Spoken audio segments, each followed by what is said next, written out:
ട്രെയിനിന് മുന്നിൽ ചാടി ജീവൻ ഒടുക്കിയ തിരുവനന്തപുരം വിമാനത്താവളത്തിലെ ഇമിഗ്രേഷൻ വിഭാഗം IB ഉദ്യോഗസ്ഥ ആൺ സുഹൃത്ത് സുഗാന്തിന്റെ ലൈംഗികാതിക്രമത്തിന് ഇരയായെന്ന കുടുംബം. മലപ്പുറം സ്വദേശിയായ സുഗാന്തിനെതിരെയാണ് പിതാവ് ഗുരുതര ആരോപണം ഉന്നയിച്ചത്.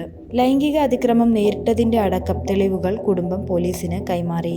സുഗാന്ത് 3.5 ലക്ഷം രൂപ തട്ടിയെടുത്തെന്നും കുടുംബം ആരോപിക്കുന്നു. സുഗാന്തിനെതിരെ ഇതുവരെ കേസെടുത്തിട്ടില്ലെന്നും IB ഉദ്യോഗസ്ഥയുടെ അച്ഛൻ മാധ്യമങ്ങളോട് പറഞ്ഞു. നിലവിലെ അന്വേഷണത്തിൽ തൃപ്തിയുണ്ടെന്നും അദ്ദേഹം കൂട്ടിച്ചേർത്തു. ഒളിവിൽ കഴിയുന്ന സുഗാന്തിനെ പിടികൂടാൻ പോലീസ് സംഘം കൊച്ചിയിലും മലപ്പുറത്തും തിരച്ചിൽ നടത്തിയെങ്കിലും കണ്ടെത്താനായില്ല. ഇതേ തുടർന്ന് പോലീസ് ഇയാൾക്കെതിരെ ലുക്കൌട്ട് നോട്ടീസ് പുറപ്പെടുവിച്ചു.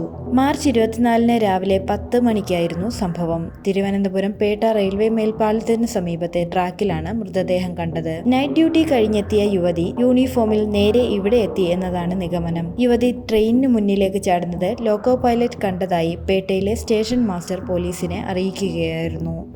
1 വർഷം മുൻപ് മാത്രമാണ് ഇമിഗ്രേഷൻ വിഭാഗത്തിലെ സെക്യൂരിറ്റി അസിസ്റ്റന്റായി ഇവർ ജോലിക്ക് പ്രവേശിച്ചത്. കൊച്ചി വിമാനത്താവളത്തിൽ IB ഉദ്യോഗസ്ഥനാണ് മലപ്പുറം സ്വദേശിയായ സുഗാന്ത്. IB പരിശീലന കാലത്താണ് ഇരുവരും അടുപ്പത്തിലായത്. പിന്നീട് പലവട്ടമായി ഇയാൾ IB ഉദ്യോഗസ്ഥയിൽ നിന്നും പണം വാങ്ങിയെന്നും ശമ്പളം ഉൾപ്പെടെ പൂർണ്ണമായും സുഗാന്തിന്റെ അക്കൗണ്ടിലേക്ക് കൈമാറ്റം ചെയ്തുവെന്നുമാണ് വിവരം. സുഗാന്തുമായുള്ള അടുപ്പം ഉദ്യോഗസ്ഥ വീട്ടിൽ അറിയിക്കുകയും വീട്ടുകാർ സമ്മതിക്കുകയും ചെയ്തിരുന്നു. എന്നാൽ വിവാഹകാര്യത്തിൽ നിന്നും സുഗാന്ത് ഒഴിഞ്ഞുമാറിയതിനെ തുടർന്ന് പെൺകുട്ടി മാനസിക സംഘർഷത്തിലായിരുന്നു. അതിനെ തുടർന്നാണ് ജോലി കഴിഞ്ഞു വരവെ സുഗാന്തിനെ ഫോണിൽ വിളിച്ച് സംസാരിച്ചതിനു ശേഷം ട്രെയിനിനു മുന്നിൽ ചാടി ജീവൻ ഒടുക്കിയത്. സംഭവത്തിൽ പേട്ട പോലീസും IBയും അന്വേഷണം തുടരുന്നു.